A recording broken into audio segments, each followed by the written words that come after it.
अस्सलामुअलैकुम dear students. Maharashtra के SSC के स्टूडेंट्स यानी 10th स्टैंडर्ड के स्टूडेंट्स बहुत दिनों से रिज़ल्ट का इंतज़ार कर रहे थे, जिसमें स्टेट के तकरीबन 17,61,898 स्टूडेंट्स ने हिस्सा लिया था।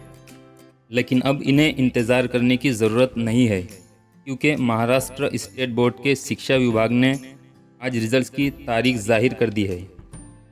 आप अपना रिज़ल्ट महाराष्ट्र शिक्षा विभाग की ऑफिशियल साइट पर 29 जुलाई यानी कल दोपहर 1 बजे के बाद देख सकते हैं। और कुछ वेबसाइट्स जो स्क्रीन पर दिखाई दे रही है, आप अपना रिज़ल्ट इन वेबसाइट्स पर भी चेक कर सकते हैं। Best wishes to you from Apex Career Academy Faizpur.